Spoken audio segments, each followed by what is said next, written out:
Supreme Magus, Web Novel, Chapter 468, Pointless Struggle Part 2. Kalen gritted his teeth while inwardly cursing at Manoar's untimely appearance. It had rendered the information he was forced to share due to the foul moon ritual useless. Luckily, he had another ace up his sleeve. Yes, but the place is heavily protected. You can't go in through the front door. I can see that by myself. Lith cut him short. Life vision showed him an energy dome around the outpost so strong that it would take hours to destroy it from the outside. Let me take another guess. I can get inside by using the warping array hidden in the old temple of the god of healing. Correct again, Kalen snarled, revealing his fangs in annoyance. I hope to never see you again. Not so fast. Inkshallot stopped the vampire in his tracks. The deal was for information. So far you have provided nothing. Are you saying that you have just wasted my Tim? I mean, that you are willing to break a sacred oath? The Lich King had been itching to kill someone for hours for dragging him out of his lab. Finally the rules of the competition gave him a reasonable excuse to vent his anger. I would never do such a thing, the vampire rushed to say as his fingers were turning to ashes. I can still tell him the name of his enemy. Oh, despite most of his flesh being gone, the Lich's face still managed to express every bit of disappointment that he was feeling. You are going to face Thrud Griffin. Kalen had a solemn expression while uttering her accursed name. Gods, Thrud Griffin, I never thought the day would come that I would hear that name. Inkshallot said with a shocked voice. Do you know her? Lith was underwhelmed by the revelation. Griffin was a very common last name. Not at all, the Lich replied. It's just one of the most horrible names I have ever heard. Am I free to go? Kalen had no idea what Inkshallot had done to his hands, but regenerating them caused him a great deal of pain. Another snap of the Lich's fingers blinked everyone present back to their respective apartments, even though all three of them were supposed to be warded against dimensional magic.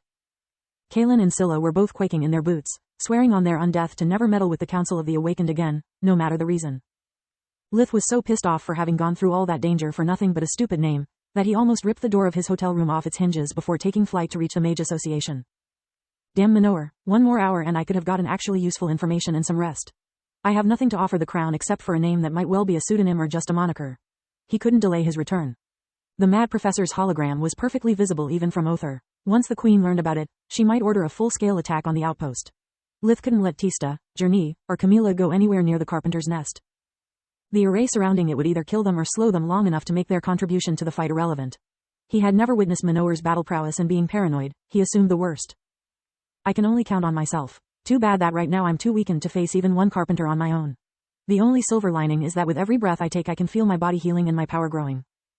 Only when the clerk at the reception of Othar's Mage Association branch refused to let him in did Lith realize that he was still dressed like a dandy. The good news is that it was just a spare uniform. The kingdom will hardly miss it. The even better news is that I kept the clothes without even asking for them. He and his wallet both inwardly smiled. Luckily, even a desk clerk of the association had access to their database. It only took her a few seconds and a call to Dorian to verify his identity. Where have you been? Journey had the gatekeeper with her. Are you all right? Camilla threw her arms around him checking for injuries. Why are you dressed like that? Since the others had beaten her to the punch, Tista decided to clear that small mystery while handing Solis and his skinwalker armor back to him. Solis had perceived his arrival the moment Lith was back in their mind link's range. She didn't contact him because of the conflicting emotions caused by their separation. She was happy to see that Lith was fine, yet it also exacerbated her feeling of helplessness. Solis was afraid that she would discover that Lith hadn't missed her as much as she did him.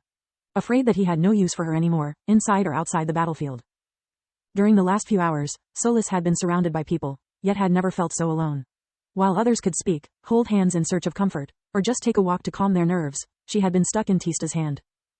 Comparing her life with that of others made Solis scream and cry, yet no one could notice. I finally understand what Lith means when he says he is a shadow in a world of lights. We are both too different from normal people. Gods, I wish we could leave Othar and find a Monogizer. I don't care if it's just my wisp form, I want to move around, hear my voice without using magic, feel the touch of another person. I want to be normal. She sobbed. Without Lith, Mogar looked brighter, but it only made her feel worse. It was a cold light that emphasized everything she never had despite having it just a few centimeters from her. Having the objects of her desires so close and yet being unable to reach them was just torture. The moment Solis's ring slipped onto Lith's finger, their experiences flooded into each other's mind.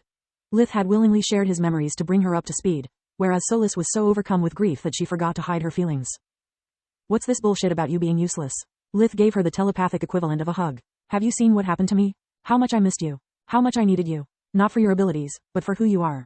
This life is mine as much as yours, Their mind link was fast, but it still took time. Seeing Lith in a daze, his companions repeated their questions with a worried expression.